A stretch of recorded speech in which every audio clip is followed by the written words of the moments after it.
కళ్యాణ్ గారు. నమస్తే జయ గారు. కళ్యాణ్ గారు, అనుష అని ఒక అమ్మాయి మనకి మెయిల్ చేసింది.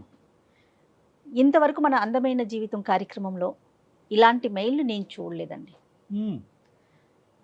నేను రివీల్ చేయటం కన్నా అసలు అనుష తను రెడీగా ఉంది మాట్లాడటానికి. ఫోన్లో కాల్ చేసేస్తానండి. తప్పకుండా మేడం. హలో అనుష, నమస్తే అండి. నేను జయానండి, అందమైన జీవితం ప్రోగ్రామ్ నుంచి మాట్లాడుతున్నాను. మేడం నమస్తే మేడం. నేను మీ కాల్ కోసమే ఎదురు చూస్తున్నాను మేడం. ఎప్పటి నుంచో అసలు చేస్తారని అనుకోలేదు మేడం. డెఫినెట్గా ఖచ్చితంగా మాకు వచ్చే ప్రతి మెయిల్కి స్పందిస్తాము. కాకపోతే ముందు వెనుక ఆ ప్రయారిటీని ప్రకారం మాట్లాడుతూ ఉంటాము. రైట్, ఇంకా లేట్ చేయొద్దుమా. నాతో పాటు డాక్టర్ కళ్యాణ్ చక్రవర్తి గారు ఉన్నారు. ఎస్, మాట్లాడున్నాను.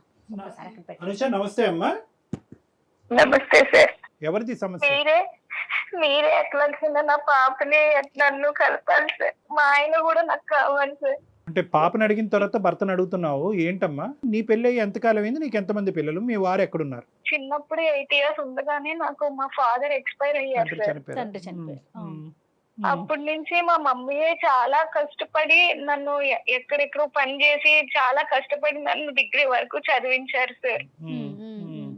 మమ్మీ ఎంతో కష్టపడింది. ఈ రోజుల్లో ఒక అమ్మాయిని పెంచాలంటే ఎంత కష్టపడాలి సార్. ఒక అమ్మాయినమ్మా, ఇంకెవరు లేరు? వేరే పిల్లలు ఎవరు లేరు? నువ్వు ఒక్కదానివే అమ్మకి?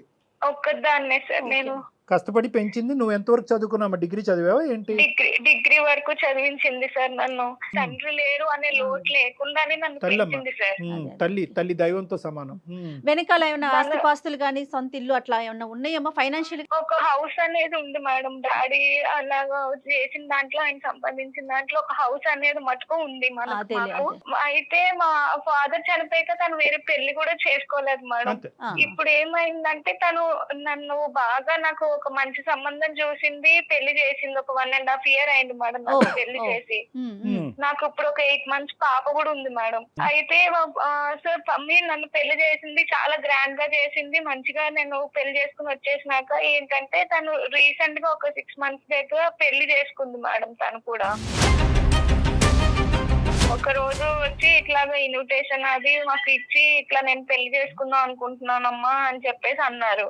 సో మేము కూడా అంతే ఓకే. తను కూడా ఇప్పుడు దాకా నా కోసం పెళ్లి చేసుకోలేదు, కష్టపడి పెంచింది. ఏ లోటు లేకుండా అన్ని నాకు ఇచ్చింది సార్. ఇల్లు కూడా అమ్మలేదు సార్. ఎందుకో పిల్ల కోసమే ఉంచుదామని అప్పు అడిగినా కూడా ఎవరు ఇవ్వకపోతే ఇల్లు కూడా తను అమ్మలేదు. పెళ్లి అనే ప్రస్తావన వచ్చిందా? లేదా నువ్వు ఎప్పుడన్నా అమ్మ నువ్వు పెళ్లి చేసుకోవచ్చు అని ఎప్పుడన్నా అన్నావా? ఇప్పుడు ఎందుకు వచ్చింది? పెళ్లి అయినటువంటి దగ్గర అసలు ఎప్పుడు లేదు సార్. తను ఎప్పుడు నాకు కూడా ఏమి షేర్ చేయలేదు. మేబీ తను కూడా చేసుకోవచ్చా లేదా అని ఆలోచించుకొని మరి డెసిషన్ వచ్చాక నాకు చెప్పిందో ఏమో గానీ ఎప్పుడు నాతో కూడా ఏం అనలేదు సార్. డైరెక్ట్ గా ఇన్విటేషన్ తీసుకుని వచ్చిన ఇవ్వటం ఏంటి? దానికి ముందు చెప్పలేదా అమ్మ నేను ఇలా పెళ్లి చేసుకుంటున్నాను, పెళ్లి చేసుకోవాలని అనుకుంటున్నాను? అసలు ఆ వ్యక్తి ఎవరు? ఈ వయసులో నిన్ను చేసుకోవటానికి ఎవరు ముందుకు వచ్చారు? నువ్వు ఇష్టపడ్డావా, అతను ఇష్టపడ్డారా? అసలు మీ ఇద్దరు పరిచయం ఎప్పుడు అనేది బేసిక్ ఈ కంటెంట్ అనేది అమ్మ నీకు ఎప్పుడు చెప్పలేదా? డైరెక్ట్ ఇన్విటేషన్ తో వచ్చేసిందా? ఎప్పుడు చెప్పలేదు. ఒకసారి మటుకు ఇట్లా ఇన్విటేషన్ తీసుకొచ్చి చేసుకుందాం అనుకుంటున్నారు, ఏమంటారని అప్పుడు అడిగింది సార్. సో నువ్వు షాక్ అవ్వలేదమ్మా అప్పుడు? ఓకే, సంతోషకరమైన అంశమే, కానీ కొద్ది షాక్ అయ్యావా? అయ్యాం సార్. ఎందుకు అవ్వం సార్ అంటే అదేంటమ్మా ముందు చెప్పాలి కదా, ఇప్పుడు ఏంటి అని కూడా అన్నాం సార్. చేసుకోవటం డాక్టర్ గారు అన్నట్లు తప్పు కాదు, కానీ ఇప్పటికిప్పుడు చెప్పటం అనేది కొంత ఆలోచించాల్సిన విషయం. ఎందుకంటే ఇక్కడ 2 అంశాలమ్మా. అంటే ఒక సంతోషకరమైనటువంటి పరిస్థితి చాలా సందర్భాల్లో దిగ్భ్రాంతి కలిగించే అంశం కింద కూడా మారచ్చు. సో నీకు కూడా లోకజ్ఞానం ఉంటుంది కాబట్టి వచ్చే వ్యక్తిని కొద్దిగా నువ్వు కూడా అసెస్ చేయడానికి అవకాశం ఉంటుంది కదా. ఆ బేసిక్ అసెస్మెంట్ లేకుండా ఆమె డైరెక్ట్గా ఇన్విటేషన్ తీసుకొచ్చి ఇస్తే వచ్చే వ్యక్తి కరెక్ట్ వ్యక్తి కాకపోతే ప్రాబ్లం అవుతుంది కదా. అందు గురించి నేను అంటున్నా. రెండో పెళ్లి చేసుకోవటం అనేది కామన్ అండి. ఇష్యూను ప్రకారం అమ్మాయి కానీ అబ్బాయి కానీ రెండో పెళ్లి చేసుకోవచ్చు. ఎప్పుడు వాళ్ళ మధ్య పిల్లలు లేనప్పుడు. ఒకవేళ వన్స్ పిల్లలు ఉన్నారంటే ఖచ్చితంగా వాళ్ళ అభిప్రాయం అనేది తీసుకోవాల్సిన పరిస్థితి కదా కళ్యాణ్ గారు. అదే తల్లి యొక్క ఉద్దేశం ఎలా ఉంటుందంటే కనుక ఇక్కడ వరకు నేను నా జీవితాన్ని ఒక విధంగా దారబోసాను, సాక్రిఫైస్ చేశాను, కూతురు ఆడపిల్ల పెళ్ళి అయింది. ఒకప్పుడు అబ్బాయే ఉండుంటే కనుక ఆవిడ ఇంత ధైర్యంగా అడిగేసి ఉండేదా? ఎందుకంటే అబ్బాయి అంటే కనుక వచ్చేటటువంటి కోడలు ఉంటది అనేది. ఇప్పుడు కూతురు కాబట్టి మన కూతురు పుట్టింటి నుంచి అత్తింటికి వెళ్ళింది అనేటటువంటి ఉద్దేశంతో ఏంటంటే ఆవిడ కొద్దిగా స్వేచ్ఛ అనేది వచ్చి ఉండొచ్చు. కానీ ఎంత కాదనుకున్నా కూడా ఓకే నువ్వు ఏదైనా మైనరు నీకు తెలియనటువంటి అంటే కనుక అది వేరే విషయం. నువ్వు అమ్మకి సమాధానం చెప్పుకోవాల్సినటువంటి అవసరం లేదు. ఓకే, కానీ నువ్వు ఖచ్చితంగా నీ భర్తకు సమాధానం చెప్పాలి. ఎందుకంటే కనుక ఇది ఒక కుటుంబం, అది ఒక మర్యాద, ఒక పరువు కలిగినటువంటి అంశము. ఎందుకంటే కనుక నీ భర్త వాళ్ళ కుటుంబ సభ్యులకి చెప్పుకోవాలి. Yes. ఇన్విటేషన్ నీకు ఇచ్చిందా, భార్యాభర్తలు ఇద్దరికి ఇచ్చిందా? ఇద్దరికి సార్ వచ్చి ఇద్దరిని కూర్చోపెట్టే అప్పుడు నేను ఒక ఇట్లా డెసిషన్ తీసుకున్నాను అని అప్పుడు చెప్పారు సార్. నీ హస్బెండ్ రియాక్షన్ ఏంటి నాన్న? తను అప్పుడు ఏమీ మాట్లాడలేదు సార్. తను ఓకే అండి, అదే కొంచెం సేపు ఆలోచించుకున్నారు. కొంచెం సేపట్లాగా తర్వాత మేము అందరూ కూడా కొంచెం ఓకే అయ్యి ఆమె డెసిషన్ కు ఓకే చెప్తున్నాం సార్ మేము. కాదు అనుష, మీ హస్బెండ్ కూడా మనస్ఫూర్తిగా ఓకే చేసినట్లు అనిపించిందా నీకు? అప్పుడు చెప్పారు మేడం, తను ఓకే చేసుకోండి నాకేం అభ్యంతరం లేదు అని అన్నారు మేడం ఆయన కూడా. కాదమ్మా, నీకు మీ ఆయనకి మీ అమ్మగారి పెళ్లి యొక్క నిర్ణయానికి ముందు ఎటువంటి భేదాభిప్రాయాలు లేవు కదమ్మా? ఎటువంటి డిఫరెన్సెస్ అసలు లేవు సార్, చాలా మంచిగా ఉండేవారు సార్. అదే ఇప్పుడు ప్రాబ్లం అయింది సార్. సడన్ గా ఇప్పుడు మమ్మీ పెళ్ళైంది, ఆమె లైఫ్ ఆమె బానే బతుకుతున్నది, హ్యాపీగానే ఉన్నారు, మాకు ఏ ప్రాబ్లం లేదు.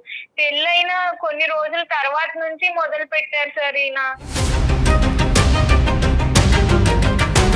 ఎవరెవరు వచ్చారమ్మా పెళ్లికి? అందరూ వచ్చారు సార్. అంతా తను కూడా మంచిగా చేసుకున్నారు. మొత్తం బంధువులు వచ్చారు, వాళ్ళ రిలేటివ్స్ వచ్చారు, వాళ్ళ పేరెంట్స్ మా వాళ్ళు వచ్చారు. అందరూ ఉండగానే మంచిగానే చేసుకున్నారు సార్. అంటే ఏంటంటే అమ్మ తీసుకొచ్చిన విధానం ఖండించే విధంగా కొంతమంది సమాజంలో కొంతమంది చూస్తారు. ఈ వయసులో నీకు అంత అవసరమా అనే విధంగా ఇప్పటికీ కూడా అదే సమాజంలో మనం ఉన్నాం. ఇప్పటికి కూడా నిలదీసి నిందించి ఒక ఆడది అదే మగాడంటే ఇంకో విధంగా చూస్తారు. ఆడదైతే కనుక ఏమో నీకు ఇప్పుడు నీకు తోడు అవసరమా? తోడంటే కనుక చాలా చిన్న మాట, తోడు అవసరం అనరు మన సమాజం, ఇంకోటి అవసరమా అని అంటారు. అది నేను మాట్లాడను.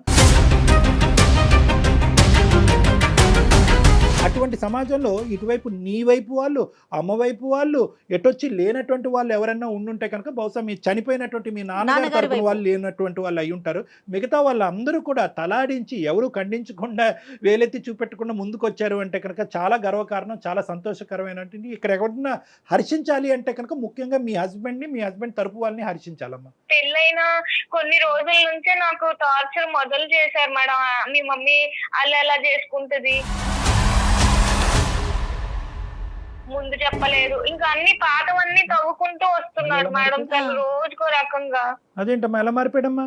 అదే నాకు అర్థమైతలేదు సార్. మరి సడన్ గా అందులో ఆయనలో ఎందుకు మార్పు వచ్చిందో నాకు అర్థం కావట్లేదు. మా అమ్మ ఫోన్ చేస్తే చిరాకు పడ్డం, ఫోన్ పిలుస్తుంటే చిరాకుగా మాట్లాడడం, కాల్స్ కట్ చేయడం, అట్లా అంతా చేస్తున్నారు సార్. ఒక రోజు ఇంకా ఇలాగే మాట అనుకుంటుంటే ఎందుకండి మీరు అప్పుడంతా మాట్లాడుకుంటే ఇప్పుడు ఇలా మాట్లాడుతున్నారు అంటే కూడా గొడవ చేసేసి నన్ను బయటికి గెంటేశాడు సార్. బయటికి గెంటేశాడమ్మా? అవును సార్. నేను 1 month నుంచి మా ఫ్రెండ్ ఇంట్లో ఉంటున్నాను సార్. మా పేరెంట్స్ కూడా నేను చెప్పలేదు. బిడ్డ పాపని డే కేర్ లో వేసాడంటే సార్.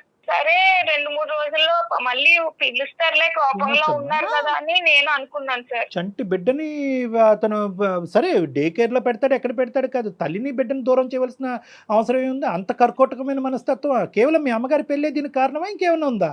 అదొక్కటే సార్, అసలు ఏ ప్రాబ్లము లేదు, అంతా మంచిగా ఉండేవాళ్ళం. ఇప్పుడు నా బిడ్డ మీ మమ్మీ ఇట్లా పెళ్లి చేసుకుంది, ఈ వాతావరణంలో పెరిగితే నా బిడ్డ ఏమైపోవాలి, తను ఎట్లా పెరుగుతుంది, ఏదేదో మాట్లాడుతున్నాడు సార్ నన్ను. మీ అమ్మగారు పెళ్లి కూతురు అయ్యేటప్పటికి ఎంత కాదనుకున్నా కూడా, ఎంత ఇక్కడ అక్కడ బ్యాలెన్స్ చేయాలని అనుకున్నా కూడా, ఆవిడ ఇంకో ఇంటి కోడలు అయ్యేటప్పటికి ఆవిడకి వేరే ఇంపార్టెన్స్ పెరిగింది. అక్కడ ఆ భర్తను చూసుకోవాలి, కొత్తగా వచ్చేటటువంటి భర్తను చూసుకోవాలి, వచ్చేటటువంటి ఆ కుటుంబానికి మర్యాదలు చేసుకోవాలి. సో బహుశా ఈ బ్యాలెన్స్ చేసుకోవటంలో ఎక్కడైనా అల్లుడు గారు అనే ఈ స్థానాన్ని కొద్దిగా నెగ్లెక్ట్ జరిగిందా, ఇతని ఇంపార్టెన్స్ తగ్గిందా? ఎందుకంటే కనుక ఇతని వెనకొకటి ముందొకటి వేసే వేషధారణ ఇతనికి ఉంది అనేటటువంటిది నీ మాటలో చెప్పలేదు. ముందు నుంచి మేము బాగానే ఉన్నాం, ఎక్కడో చోట అతను నెగ్లెక్ట్ చేయబడ్డాడా, హర్ట్ అయ్యాడా, అతని మనసు గాయపడిందా? ఎంత గాయపడినా కూడా చంటి బిడ్డను దగ్గర పెట్టుకుని తల్లిని మెడపట్టుకుని బయటకు కంటడం అనేది అది మూర్ఖత్వం. మీ అత్తగారు మామగారితో ఏమన్నా మాట్లాడి ఇక్కడ జరిగే పరిస్థితిని వివరించావా? లేదు సార్, అసలు వాళ్ళకు కూడా ఏం చెప్పలేదు సార్. మేము ఎవరికి చెప్పలేదు. అమ్మ వాళ్ళకి చెప్తే తనే ఏదో ఇప్పుడిప్పుడే తను ఏదో పెళ్లి చేసుకుని ఇన్నాళ్ళు కష్టపడి పెళ్లి చేసుకుని హ్యాపీగా ఉంది, తనని ఎందుకు డిస్టర్బ్ చేయడం అని నేను అదేంటమ్మా, తనకు కూడా నువ్వు- ఏమీ చెప్పలేదు. నువ్వు చంటి బిడ్డని అక్కడ వదిలేసి ఇంట్లోంచి బయటకు అడుగు పెడితే కనుక 1 రోజులు అయ్యిందని అంటున్నావు. నువ్వు ఎక్కడున్నావు అనేది మీ అమ్మకి తెలియదా? నీ బాధను మీ అమ్మకి చెప్పుకోవా? చెప్పాలి కదా అనుష. చెప్పలేదు సార్, నేను ఎందుకు అమ్మని డిస్టర్బ్ చేయడము అని చెప్పి నేను చెప్పలేదు. అలా కదమ్మా, అమ్మ అడుగుతుంది కదా, బిడ్డ ఏడు పినిపించట్లేదు, అల్లుడు గారు ఎక్కడున్నారు, అల్లుడు గారితో మాట్లాడాలి, వీడియో కాల్ చేస్తే బిడ్డను చూస్తాను అని అమ్మ అంటది కదా. మరి ఇవన్నీ ఎలా దాచిపెట్టావు ఈ 1 రోజులు? అంటే తను కూడా ఏమి నాకు ముందు చేసినంతలాగా కాల్ అది చేయటం లేదు సార్.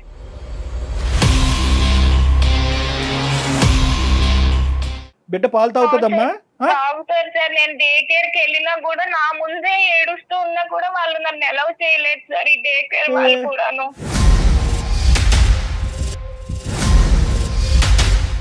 కదమ్మా, ఇప్పుడు మాకు చేయటం వెనకతలు నీ భర్తతో మాట్లాడమన్నా మీ తల్లితో మాట్లాడాలి? ఇప్పుడు మేము మా హస్బెండ్ తోనే మాట్లాడాను సార్. అసలు ఎందుకు అలా ఉంటున్నారు, ఆయన ప్రాబ్లం ఏంటో మీరే క్లియర్ గా కరెక్టే అడగండి. మాట్లాడతాము.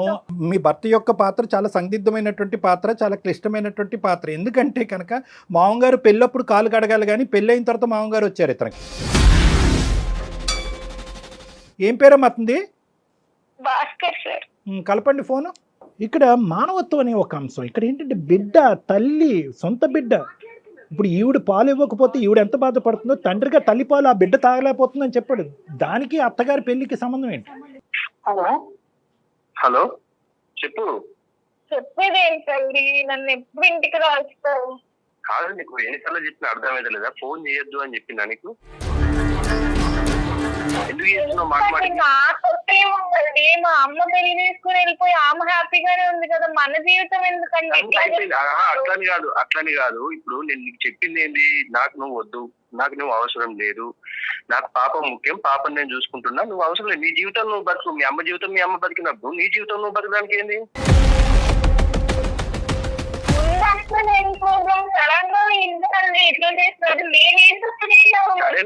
మీరు సడన్ గా చేసుకొని మీరు కట్టలు పడి మీరు ఇది చేసుకుంటే దానికి నేను ఎట్లా బాధ్యత అయితా? నీ జీవితం ఏమి మాట్లాడలేదు కదండి, సడన్ గా ఇప్పుడు నన్ను మాత్రం ఎందుకు ఇట్లా ముందు అట్లా లేదు కదా. ముందు ఎట్లుండేది? ముందు బాగానే ఉన్నాం కదా, మనకేం ప్రాబ్లమ్స్ లేవు కదా. ముందు ఎంత మంచిగా ఉన్నాం మనం. ఏమైనా ప్రాబ్లం ఉందా? పాప పుట్టింది, పాపను మంచిగా చూసుకుంటున్నాం, మంచిగానే ఉన్నాం కదా. మధ్యలో మీ అమ్మ చేసిన దానికే ఇంత గొడవ అవుతుంది కదా.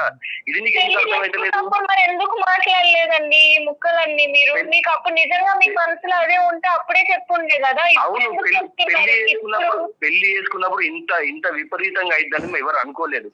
ఏదో ఆమె ఉన్నది చేసుకుంటారు. అసలు ఈ ఏజ్ లో పెళ్లి చేసుకున్నట్టే నాకు వద్దనే అనుకున్నా, కానీ ఏదో ఆమె ఏదో తోడు కోసం ఉంటుంది కావచ్చు అనుకుంది. కానీ ఇంత ఘోరంగా ఇది పబ్లిక్ లో ఇజ్జత్ తీయడం ఏంది నాది? మీ పరువు ఏం తీసిందండి? పెళ్లి ముందు పెళ్లి చేసుకున్నప్పుడు అటెండ్ అయ్యారు, అంత మంచిగా మాట్లాడారు, మరి సడన్ గా ఇప్పుడు మీకు ఇవన్నీ గుర్తొచ్చేసాయండి? మా పాప నుంచి నన్ను దూరం చేస్తారా మీరు? భాస్కర్ గారు, నా పేరు డాక్టర్ కళ్యాణ్ చక్రవర్తి. నేను మానసిక వైద్య నిపుణుడిని, సైకియాట్రిస్ట్. అందమైన జీవితం అనే కార్యక్రమం సుమన్ టీవీ నుంచి మాట్లాడుతున్నాం అండి. నమస్కారం. అంటే ఆవిడ చాలా ఒక బాగా దుఃఖమైనటువంటి పరిస్థితిలో మాకు ఫోన్ చేసింది. బిడ్డ లేనటువంటిది, కుటుంబం లేని. అందులో ఏంటంటే చెప్పుకోవటానికి యూజువల్గా ఇటువంటి పరిస్థితులు వస్తే కనుక ఆడపిల్లలు తల్లింటికి వెళ్తారు. బిడ్డను కూడా మీరు లాగేసుకుని గుంజేసుకుని పాలు ఇచ్చేటటువంటి తల్లిని కూడా దూరం పెట్టి చెప్పలే. అది మాకేంటంటే ఆ పరిణామం, ఆ కాన్సిక్వెన్స్ ఒకటే అతి భయంకరంగా కనిపించేటప్పటికి ఇదేంటమ్మా దేవుడు లాంటి మనిషి రాక్షసుడి కింద మారిపోయాడని అంటున్నావు, ఏంటో ఒకసారి ఫోన్ కలపమంటే భాస్కర్ కలిపింది ఫోను. సో మీరు చెప్పండి సార్, ఏం జరిగింది? ఈ పరిస్థితులు రావడానికి కారణం వాళ్ళ అమ్మే సార్. ఇది ఇంత ఘోరంగా జరగడానికి కారణం వాళ్ళ అమ్మే. నేను ఫస్ట్ నుంచి చెప్పుకుంటూనే వస్తున్నా. ఆమె మేము మంచిగా ఉండేవాళ్ళం సార్, మా సంసారం బాగుండేది, అసలు మేము ఎవరికి ఏం చేసేవాళ్ళం కాదు, మంచిగా ఉండేవాళ్ళం సార్. ఈ మధ్యలో వీళ్ళ అమ్మ వచ్చేసి ఈమె ఇట్లా చేసుకొని వీళ్ళు ఈ పెళ్లి చేసుకొని ఆ పెళ్లిని దానికి ప్రీ వెడ్డింగ్ షూట్ చేసుకొని దాన్ని అంతా ప్రజలలో మొత్తం అందరికి తెలిసేటట్టు చేసి నా ఇజ్జత్ తీసింది సార్. నాకు మొత్తం అసలు ఎక్కడ కూడా నాకు పరువు లేకుండా చేసేసింది వాళ్ళు.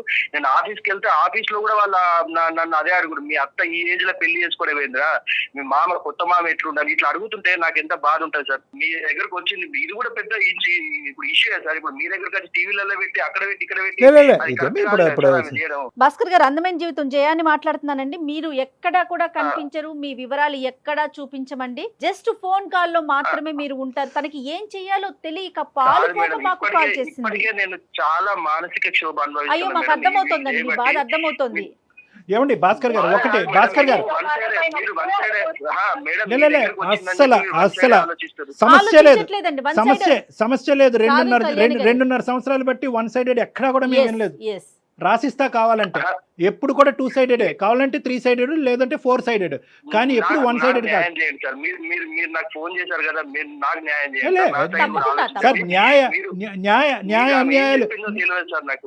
అన్యాయాలు జరగాలి అంటే కనుక ముందుగా మీ బిడ్డకు జరగాలండి. ఫస్ట్ అది కంక్లూడ్ చేద్దాం, మిగతావన్నీ తర్వాత మాట్లాడుకుందాం. చంటి బిడ్డని తల్లిపాలు లేకుండా ఎలా అండి చేస్తాము 4 రోజులు బట్టి? ఇక్కడ పెరగాలి సార్ ఆమె. ఇలాంటి వాతావరణంలో పెరిగితే ఆమె భవిష్యత్తు మీరు గొప్ప వాతావరణం. సరే ఇవన్నీ కాదు, పాయింట్ టు బి నోటెడ్.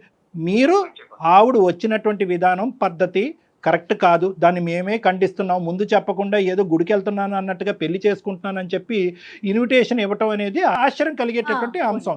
కొద్దిగా మెచ్యూరిటీ ఉండాలి. ఇక్కడ కూతురికి ఇన్విటేషన్ ఇవ్వట్లేదు, కూతురికి సంబంధించిన భర్తకు కూడా అల్లుడికి కూడా ఇన్విటేషన్ ఇవ్వటుంది. ఇదేంటంటే ఆవిడ చేసేటటువంటిది ఆవిడ పాయింట్ ఆఫ్ వ్యూలో ఇప్పటి వరకు త్యాగం చేసినటువంటి జీవితంలో కూతురు ఇంట్లోంచి బయటకు వెళ్ళిపోయిన తర్వాత ఒంటరి జీవితం అనుభవించలేక ఒక ఆడదానికి లేదా ఒక మగాడికి ఒక తోడు ఉండాలి. కాబట్టి వాళ్ళు ఇష్ట ప్రకారం వాళ్ళు పెళ్లి చేసుకుంటారు. అది నేను ఖండించట. అది వినండి ఒక్క నిమిషం, నేను ఒకే పాయింట్ మిమ్మల్ని అడుగుతున్నా, అప్పుడు ఒప్పుకున్నారా లేదా? మీరు అప్పుడు ఒప్పుకున్నారా లేదా? తోడు ఉండాలంటే ఒక దగ్గర ఉంటారు, వాళ్ళు కలిసి ఉంటారు, వాళ్ళు ఒక ఇంట్లో ఉంటారు, గుట్టు చప్పుడు కాకుండా ఉంటారు. కానీ సార్ ప్రీ వెడ్డింగ్ షూట్ ఎవరు చేసుకుంటారు సార్? ఏ ఏజ్ లో చేసుకుంటారు సార్? మీరు చెప్పండి, మీరు నాకు న్యాయంగా. సో ప్రాబ్లం పెళ్లిది కాదు, ప్రీ వెడ్డింగ్ షూట్. అంటే మీరు చెప్పారా అత్తమ్మ మీ పెళ్లికి నేను వస్తాను, నేను అక్షింతలు వేయకపోయినా కూడా మిమ్మల్ని దీవిస్తాను, లేదంటే అందరితో పాటు కూర్చుని పప్పన్నం తింటాను, కానీ ప్రీ వెడ్డింగ్ షూట్ మాత్రం చేయొద్దు, తర్వాత శోభనం కూడా చేసుకోకూడదు అని చెప్పారా? ఆ కండిషన్ రాసిచ్చారా?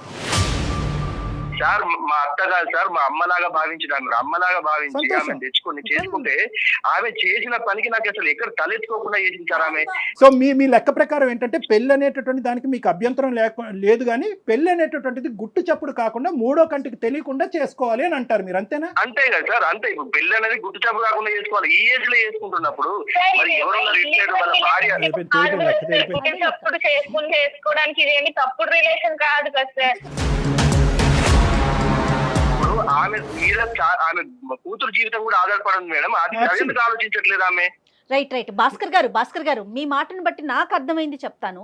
పెళ్లి చేసుకోవటం వరకు ఓకే, ఇలాంటి చిన్న పిల్లల్లాగా ప్రీ వెడ్డింగ్ షూట్లు చేయటం లేకపోతే నలుగురిలోకి నానటం అనేది మీకు నచ్చలా, అది ఆ ఇంపాక్ట్ మీకు పడింది, అంతేనా? కాదు, ఇప్పుడు హనీమూన్ కి వెళ్తున్నారు మేడం, హనీమూన్ కి వెళ్ళారు వాళ్ళు, మేము కూడా వెళ్ళలేదు మేడం హనీమూన్ కి. మీకు అయిందండి ప్రీ వెడ్డింగ్ షూట్? హనీమూన్ మీకు అవ్వలేదా? లేదు సార్, హనీమూన్ లేదు, ప్రీ వెడ్డింగ్ షూట్ లేదు. మేము ఆమె వాళ్ళు కొంచెం ఉన్న వాళ్ళు కాదు అని చెప్పేసి మేము ఏదో గుట్టు చప్పుడు కాకుండా మేము చేసుకొని మేము మంచిగా ఉంటే మా ఖర్చులు ఎందుకని మేముంటే ఆమె ఈ ఏజ్ లో పెళ్లి చేసుకొని ఈ ప్రీ వెడ్డింగ్ షూట్ చేసి హనీమూన్ కి వెళ్ళి ఆమె కార్డులు చూస్తే మీరు పరిచయం లేదు సార్. ఇక్కడ చూడండి సార్, కార్డు మేము కూడా అట్లాంటి కార్డు కొట్టలేదు సార్. అంత గ్రాండ్ గా చేసుకున్నారు వాళ్ళు పెళ్లి. అది అంటే వీళ్ళని చూసి ఇప్పుడు తోడు కావాలన్న తోడు అంటే ఎట్లుంటారు సార్? ఒకరికొకరు తోడు. ఈ ఏజ్ లో కృష్ణారామ అనుకునే ఏజ్ లో ఆమె అట్లా కృష్ణారామ అనుకుంటే పెళ్లి చేసుకోవచ్చండి. కృష్ణారామ అనుకున్న వాళ్ళు పెళ్లి చేసుకోకూడదా, లేదంటే పెళ్లి చేసుకున్న వాళ్ళు కృష్ణారామ అనుకోకూడదా? అది లెక్క కాదు. నెంబర్ 1 వెడ్డింగ్ ఒకటే భాస్కర్, విత్ డ్యూ రెస్పెక్ట్స్, నీకు మాటకు అడ్డుకొస్తున్నాను, కొద్ది పెద్ద మాటలు వాడుతున్నాను. నాకంటే చిన్నవాడివి, ఒక 2 మాటల్లో నేను కరెక్ట్ చేయాలి. ఎందుకంటే ఇప్పుడు వరకు నిన్ను దేవుడు అన్నట్టే మీ ఆవిడ చెప్పింది, దేవుడు అన్నట్టే మేము ట్రీట్ చేయాలనుకుంటున్నాం. ఇక్కడ ప్రాబ్లం ఎక్కడ వచ్చిందంటే పెళ్లి వల్ల ప్రాబ్లం వచ్చలేదు, పెళ్లి చుట్టూరు ఉన్న గ్రాండియో ఉంది చూడండి. అంటే ఏంటంటే ఆ హైఫైడ్ పెళ్లి, అది ఖచ్చితంగా మీ పెళ్లి కంటే అది ఓవర్టేక్ చేసింది. అది బహుశా ఏంటంటే మీ అత్తగారు నిలవరించవలసింది, ఏమండి ఇంత హైఫైడ్ వద్దు, మనం ఏదో రొటీన్గా చేసుకుందాం అని చెప్పి వాళ్ళ భర్తకు చెప్పి ఉండొచ్చు. ఇక్కడ ఖచ్చితంగా వచ్చినటువంటి ఖర్చు ఎవరు పెట్టారు అంటే కనుక అతను పెట్టుకున్నాడు. ఇప్పుడు ఏంటంటే అతని మాట మీ అత్తగారు కాదనలేకపోయిందేమో. అతని పెళ్లి ఇప్పుడు వచ్చి అతని జీవితంలో పెళ్లి అనేది జరగలేదంటే ఇంతకుముందు పెళ్లి నాకు పాప ఉంది, అల్లుడు ఉన్నారని చెప్పుకోవాలి కదా సార్. ఆమె మా మమ్మీకి చిన్న వయసులోనే మా డాడీ అనేది చనిపోయారు సార్. ఆమెకి అప్పటి నుంచి ఆమె ఏ కోరికలు లేకుండా నన్ను మాత్రమే నన్ను చూసుకుంటుంది, నాకు ఏ లోటు లేకుండా సంతోషాలు కూడా పక్కన పెట్టింది సార్. నీ వైపు కానీ మీ తల్లిగారి వైపు కానీ నాకు ఎటువంటి వ్యతిరేకత లేదు. కానీ ఒక్కటమ్మా, ఇక్కడ కుటుంబం సంప్రదింపు ఈ 2 పదాలని అమ్మ గీత దాటేస్తుందమ్మా. ఒక కుటుంబం అనేటటువంటిది, పెళ్లి అనేది ఒక కుటుంబం, తల్లి కావనియండి, కూతురు కావనియండి, పెళ్లి అనేది ఒక సాంప్రదాయబద్ధమైనటువంటి ఒక కుటుంబానికి సంబంధించినటువంటి ఒక వ్యవహారం. అమ్మ గుట్టుగా పెళ్లి చేసుకోవటం అనేది నేను ఏకీభవించకపోయినా అట్లీస్ట్ ఏంటంటే కనుక బయటకు వచ్చి నలుగురికి చెప్పేటటువంటి వ్యక్తి ముందైనా చెప్పాలి. జరిగేటటువంటి కార్యక్రమాల గురించి అమ్మ ఫస్ట్ మ్యారేజ్ జరుగుతుందమ్మా, లేదంటే దాని ముందు ఏదో షూటో గీటో జరుగుతుంది, తర్వాత ఈ కార్యక్రమం ఉండబోతుంది. ఇలా చేసుకుంటే కనుక ఆర్భాటం ఎక్కువ అవుతుందేమో, అందరు కన్ను పడతాదేమో, నలుగురు 4 విధాలుగా మాట్లాడుకుంటారేమో. నాకు అలా మాట్లాడుకున్నా నాకు అభ్యంతరం లేదు. నా కూతురుకు సంబంధించినటువంటి కుటుంబ సభ్యులు అలా మాట్లాడకూడదనే ఆలోచన నాకు ఉంది. నీ అభిప్రాయం ఏంటమ్మా? 2 స్టేట్మెంట్స్ మీ అమ్మగారు మాట్లాడుంటే ఈరోజు ఈ సమస్య లేదు. అంతే కదా సార్, మరి మీరు చెప్పే కరెక్టే సార్, అట్లా చెప్పాలి సార్. వాళ్ళకు అర్థం కావట్లేదు. అంటే వాళ్ళని కలిపి మీరు విడిపోతారా? మేడం ఇప్పటి వరకు జరిగింది చాలు మేడం. నా పాప జీవితం ముఖ్యం, నాకు పాప భవిష్యత్తు ముఖ్యము. ఈ పాప ఆమె దగ్గర పెరిగితే మాత్రం అట్లనే తయారైంది. ఏమన్నా అర్థం ఉందా? ప్రీ వెడ్డింగ్ షూట్, హనీమూన్ జరగకపోతే అక్కడ ఆవిడ దగ్గర పెరగచ్చు. పెళ్లి చేసుకున్న వ్యక్తి ప్రీ వెడ్డింగ్ హనీమూన్ చేసుకుంటే మాత్రం పెళ్ళి అక్కడ అది చండాలమైన కుటుంబం. ఆ కుటుంబంలో నీ కూతురు పెరిగితే చెడిపోద్ది. ఏం లెక్క అయ్యా ఇది? ఏ కాలంలో ఉన్నాం మనం? అయినా వాళ్ళు మాతో కూడా లేరు, ఎక్కడో వేరే ఊరు వెళ్ళి బతుకుతున్నారు మేడం. అప్పుడప్పుడు ఫోన్లు మాట్లాడుకుంటాం. నీ కోపం ఉండొచ్చు భాస్కర్, నీ కోపం ఉండొచ్చు. మీ అత్తగారితో మాట్లాడటం మానేసాయి. ఏమైనా ఉంటే మీ అమ్మ చనిపోయింది అనుకో, మీ నాన్న చనిపోయింది అనుకుని వదిలేస్తున్నాడు సార్. భాస్కర్, నువ్వు నీ కోపం ఉంటే నాకు ఎటువంటి అభ్యంతరం లేదు. మీ అత్తగారితో మాట్లాడటం మానే, మీ సోకాల్డ్ మామగారితో అస్సలు మాట్లాడొద్దు. కానీ దానికి ఈ అమ్మాయి ఏదో ముందొచ్చి దగ్గరుండి పెళ్లి చేసినట్టుగా, ఈ అమ్మాయి మొత్తం ప్రీ వెడ్డింగ్ డిజైన్ అంతా చేసినట్టుగా, హనీమూన్కి ఈ స్పాట్ మీరు డిసైడ్ చేసుకోండి అని ఈ అమ్మాయి డైరెక్ట్ చేసినట్టుగా ఈ అమ్మాయిని శిక్షిస్తావేంటి? ఆ చంటి బిడ్డని పాలు లేకుండా ఆ అమ్మాయిని ఆ బిడ్డను శిక్షిస్తున్నావేంటి? ఏం మూర్ఖత్వం ఇది? నేను సొసైటీలో బతుకుతున్నా సార్. ఈ సొసైటీ తర్వాత గుర్తొచ్చిందా? పెళ్లికి తలాడించినప్పుడు అత్తమ్మ నాకు ఒక 4 రోజులు టైం ఇవ్వండి, నాకంటూ ఒక సొసైటీ ఉంది, స్నేహితులు ఉన్నారు, కుటుంబ సభ్యులు ఉన్నారు,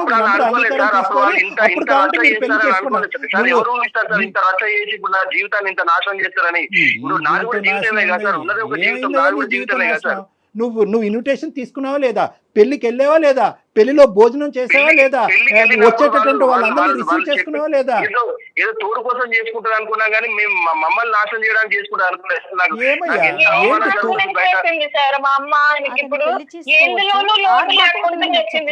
భాస్కర్, ఇప్పుడు మీరు చేసే పని ఎలా ఉందో తెలుసా? అనుషని వాళ్ళ అమ్మతో మాట్లాడటానికి లేదు. అనుష బిడ్డ దగ్గరికి, అంటే ఇటు పక్క ఇప్పుడు మీరు ఇద్దరు తల్లుల్ని వేరు చేస్తున్నారబ్బా భాస్కర్. ఆలోచించండి మేడం. మీరు వాళ్ళ గురించి ఆలోచిస్తారు మేడం. నా జీవితం ఇప్పుడు నా ఇంట్లో చూసుకుంటే నా దగ్గర ఉన్న అందరూ అదే అంటుంది మేడం. నా చుట్టాలలో నా ఫ్రెండ్స్ లలో నా పరువేం కావాలి మేడం. వాళ్ళ గురించి ఆలోచిస్తే భాస్కర్, ఎవరన్నా ఏదన్నా వాక్కొని అదాన్ని అనవసరం. ఇక్కడ 2 ఫ్యాక్ట్స్ చెప్తాను భాస్కర్, తర్వాత మీరు మాట్లాడండి మీ మనసులో ఫైనల్గా ఏముందన్నది. మీకు అవమానం పట్టడం అనేది ఎంత నిజమో, ఈరోజు అక్కడ తల్లి నుంచి ఈ అమ్మాయిని దూరం చేయటం కానీ, లేదంటే నీ భార్యని సొంత బిడ్డ నుంచి దూరం చేయటం అనేటటువంటిది చాలా క్రూరమైనటువంటి అంశం. అంతకంటే పెద్దవాడు ఏదన్నా ఉంటే అక్కడ నేను పెట్టాలి. చాలా మీ అవమానం అనేది ఒక ఎత్తు, కానీ ఈ క్రూరమైనటువంటి చర్యకి మీరు ఏంటి అనేది మీరు మర్చిపోయి మానవతా విలువలని తీసి పక్కన పెట్టేసి ఫైనల్గా ఇక్కడ సఫర్ అవుతుంది నా బిడ్డే అనేటటువంటి యాంగిల్ కూడా పక్కన పెట్టేసి సొసైటీ అవమానకరంగా చూస్తుంది అనేటటువంటి సొసైటీ అనే అంశంలో మీరు కంప్లీట్గా మునిగిపోతున్నారు. ఈరోజు ఏ సొసైటీ ఇప్పుడు ఈ చర్యని హర్షిస్తుంది? అరే, మా అత్తగారు కొత్తగా పెళ్లి చేసుకుంది, హనీమూన్కి వెళ్ళింది కాబట్టి ఈరోజు మా అత్తగారి మీద తీసుకోవాల్సినటువంటి పగ నా బిడ్డ మీద, నా భార్య మీద తీసుకున్నాననే అంశాన్ని మీ మొత్తం సొసైటీకి టామ్ కొట్టుకుంటూ చెప్పండి. మీతో పాటు నేను వస్తాను. ఏమంటుంది ఆ సొసైటీ? చూద్దాం. సార్ మీరు పెద్ద వ్యక్తిగా మధ్య నుంచి అడుగుతున్నారు కాబట్టి సార్ నేను మీకు చెప్తున్నా సార్. నాకు అనుష వాళ్ళ అమ్మకు సంబంధం లేదు, నాకు వాళ్ళు చనిపోయిండ్రు, నాకు వాళ్ళు ఎవరు అక్కర్లేదు అని రమ్మని చేశారు. నేను తీసుకుంటా సార్. నేను ఏంటి సార్ నాకు అంత పెద్ద శిక్ష వేస్తున్నాడు ఆయన. నా బిడ్డకి నేను ఎలాగో మా మమ్మీకి కూడా నేను అలానే కదా. హలో, నా బిడ్డకి దూరం చేస్తారు. భర్త పిల్లలు అవసరం లేదా? నీకు భర్త పిల్లలు అవసరం లేదా? నీకు మీ అమ్మే ముఖ్యమైతే మరి ఆడికే వెళ్ళు. మరి నువ్వు మధ్యలో మళ్ళీ ఎందుకు ఫోన్ చేపిస్తున్నావు? మళ్ళీ ఎందుకు వస్తా అంటున్నావు? ఏదైనా సమస్య వచ్చి నువ్వు మీ అమ్మతో మాట్లాడొద్దు, నేను కావాలో మీ అమ్మ కావాలో తేల్చుకుంటే నువ్వేం చేస్తావు భాస్కర్? ఆ సమస్య రాదండి నాతో మా అంటే. అమ్మ తప్పు చేసింది కాబట్టి అంటున్నా సార్. నేను తప్పు చేయకపోతే నేను సరే అనేవాడిని సరే కాదు. ఓకే చూడండి భాస్కర్, ఒకటి నేను చెప్తాను, మళ్ళీ ఒక పాయింట్ చెప్తున్నాను. నేను మిమ్మల్తో గాంభీరంగా నిన్ను గర్జిస్తే కనుక అది తర్వాత నువ్వు అవమానకరంగా తీసుకుంటావు. ఆ ప్రభావం నీ కూతురు మీద నీ భార్య మీద పడుతుంది. కాబట్టి నాకు కడుపులో ఎంత కాలినా కూడా నీతో నేను ఇంకా స్వీట్గానే మాట్లాడుతున్నాను. ఎందుకంటే ఒక ఆడపిల్లని ఒంటి చేతి మీద ఈ ఇంట్లో ఆ ఇంట్లో పని చేసుకుంటూ బయట ప్రపంచం నుంచి ఒక ప్రభావం పడకుండా ఈ అమ్మాయి పక్కదో పడకుండా చదివిస్తూ ఎంతో గొప్పగా పెంచిందండి ఈ అమ్మాయిని. పెళ్లి చేసుకోవాలనుకుంటే ఎంత అప్పుడే అనుకోవచ్చు కదా, ఆవిడ తోడు కావాలని చెప్పి ఒక్క మాట మనలో మనం మాట్లాడుకుందాం. మీ అత్తగారు అన్నట్టుగా చూడకండి, ఒక స్త్రీమూర్తిగా చూడండి. ఒక స్త్రీమూర్తి చేసేటటువంటి త్యాగాన్ని మనం ఎందుకు గుర్తించము? అదే ఒక మగాడు భార్య చనిపోయినటువంటి 6 నెలలు సంవత్సరం తిరగక ముందే పెళ్లి చేసుకుంటే కనుక అవునండి తోడు కావాలి కదండి, వంట చేయడానికి ఒక ఆడది కావాలి కదండి, బట్టలు ఉతకడానికి ఒక స్త్రీ కావాలి కదండి అని అంటారు. అదే ఒక ఆడది ఒక పెళ్ళి అయిన తర్వాత పెళ్లి చేసుకుంటే కనుక ఎందుకు చేసుకుంటుంది? అంత ఆర్భాటం అవసరమా? గుట్టు చప్పుడు కాకుండా చేసుకోవాలి కానీ అంత ఆర్భాటం చేసుకుని చేయవలసిన అవసరం ఏం చెప్పి ఒక పక్క నుంచి తల ఊపుతూనే ఉన్నాం పెళ్లికి, ఇంకో పక్క నుంచి ఖండిస్తూనే ఉన్నాం. దాని ప్రతిఫలం, దానికి పనిష్మెంట్ ఎవరంటే కనుక ఆ అమ్మాయి కన్నటువంటి బిడ్డ. ఏ బిడ్డనైతే కనుక అల్లారు ముద్దుగా ఇప్పటి వరకు కాపాడుకుంటూ వచ్చిందో ఈరోజు తన పెళ్లి వల్ల ఈ బిడ్డ బయటకు వెళ్ళి ఉంటుందంటే కనుక గుండెకి చచ్చిపోద్దండి ఆ తల్లి. ఇంకా ఆవిడ తెలియదు కాబట్టి ఈ మాత్రం అన్నా మాట్లాడుకుంటున్నాం. దయచేసి నేను ఒకటే చెప్తున్నాను భాస్కర్, ఒక్కసారి సొసైటీ, అత్తగారు, మా పెళ్ళి అయిన తర్వాత అత్తగారి పెళ్ళి, ఈ టెక్నికల్ వర్డ్స్, ఈ క్రొనాలజీ అనేది తీసి పక్కన పెట్టేసేయండి. ఇలాగే అవ్వాలి అని చెప్పి రాముడు రాయలేదు, శ్రీకృష్ణుడు రాయలేదు, అల్లా రాయలేదు, జీసస్ క్రైస్ట్ రాయలేదు, ఎవరూ రాయలేదు. ఇది మనగా సృష్టించుకున్నటువంటి ఒక విచిత్రమైన విడ్డూరమైనటువంటి సాంప్రదాయం. మీలో ఒక మానవత్వం ఉంది, ఒక మంచితనం ఉంది, అది బయటికి తీసుకురావాలి. నేను ఒకటే చెప్తున్నాను ఈరోజు, మీ అత్తగారితో కావాలంటే ఎటువంటి పరిస్థితుల్లో అంత ఆర్భాటంగా ఆవిడ పెళ్లి చేసుకుందని కనుక్కోమంటే అది నా బాధ్యతగా తీసుకుని నేను ఆవిడతో ఫోన్లో మాట్లాడతా. ఆవిడతో సున్నితంగా మీ ఇద్దరి మధ్యన జరిగినటువంటి గొడవను ఆవిడకి వివరిస్తా. ఆవిడ చేసింది ఏమన్నా చాలా ఒక స్పీడ్ యుగానికి సంబంధించినటువంటి ఒక అంశం, అది మీరు జీర్ణించుకోలేకపోతే దానికి ఆవిడ తరపున ఏమైనా అపాలజీ చెప్పాలన్నా చెప్పకూడదు, తప్పు ఏదైనా ఉంటే కనుక మీ ఇద్దరు కలవటానికి ఆవిడ ఏమైనా పాత్ర పోషించాలనే అంశం ఉన్నా కూడా ఆవిడ పాత్ర పోషించే విధంగా నేను చేస్తాను. కానీ దయచేసి నీకు ఇద్దరు 2 చేతులు జోడించి చెప్తున్నాను, ఇమీడియట్గా నీ భార్యని, నీ కూతుర్ని, అందరినీ ఒకే ఇంట్లో ఉండే విధంగా అందరినీ వెనక్కి తెచ్చుకోవాలని నా విజ్ఞప్తి. ఆ బిడ్డని ఇంకే ఇబ్బంది పెట్టద్దు, ఆ చంటి బిడ్డని. నాకు ఇక్కడ అంటే ఈ సమాజంలో ఈ టైప్ లో ఇలా చేయడం అనేది తప్పు అన్నది అనిపించింది సార్. ఒక ఇష్యూ ఏంటంటే భాస్కర్, నేను చెప్పేది ఈరోజు what ever has happened is irreversible. ఈరోజు వెనక్కి వెళ్ళి హనీమూన్ డేస్ వెనక్కి తీసేయలేం, వెనక్కి వెళ్ళి ప్రీ వెడ్డింగ్ షూట్ తెగ్గొట్టేయలేం, పెళ్లిని తెగ్గొట్టలేం. వాళ్ళిద్దరూ హ్యాపీగా ఉన్నారు, ఇప్పటికైనా ఆవిడని బతకనిద్దాం, మనం ఆ స్వీట్ మెమరీస్ లో ఆవిడని బతకనిద్దాం. మీరు చెప్తున్నారు కాబట్టి సార్, మీరు ఆమెను పిలిపియండి, మాట్లాడండి. కాబట్టి మీరు చెప్పండి ఒకసారి, నేను కూడా మిమ్మల్ని కలుస్తాను సార్. అనుష వస్తాడు ఇప్పుడు, ఒక అరగంటలో వచ్చి పికప్ చేసుకుంటాడు నిన్ను. ఇంటికి వెళ్ళిపో అమ్మా, కలుద్దాం. అమ్మతో కూడా మాట్లాడతానమ్మా. అనుష ఏమి ఇది ఇంత విపరీతంగా జరిగిందని కూడా అమ్మకు కమ్యూనికేట్ చేయను. అసలు ఏంటి పూర్వపరాలన్నీ కొంతవరకు తెలుసుకుని అది భాస్కర్కి అర్థమయ్యేటటువంటి విధంగా చెప్పి, భాస్కర్ మనసులో ఏమైనా మిస్అండర్స్టాండింగ్స్ ఉంటే కనుక అది కడిగేద్దాం. అప్పుడు వాళ్ళిద్దరు కూడా తల్లి కొడుకుల్లా ఉంటారు. ఓకేనా? రైట్ అండి, నమస్తే.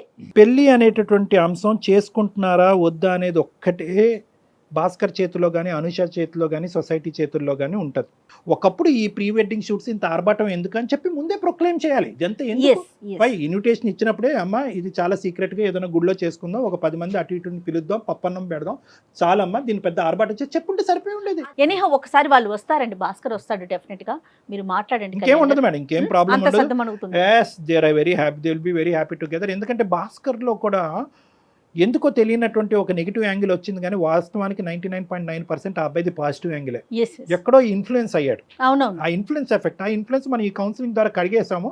ఇంకొద్దిగా ఆ తల్లి గారి ద్వారా మాట్లాడిపించి, బాబు భాస్కరు ఇది పరిస్థితి అని ఆవిడ చేత ఒక 2 మాటలు చెప్పి ఉంటే కనుక అయిపోతుంది. ఇంత గొప్ప ఫ్యామిలీ ఇంకెక్కడ ఉండదు. సూపర్ అండి. రైట్ కళ్యాణ్ జీ, నమస్తే.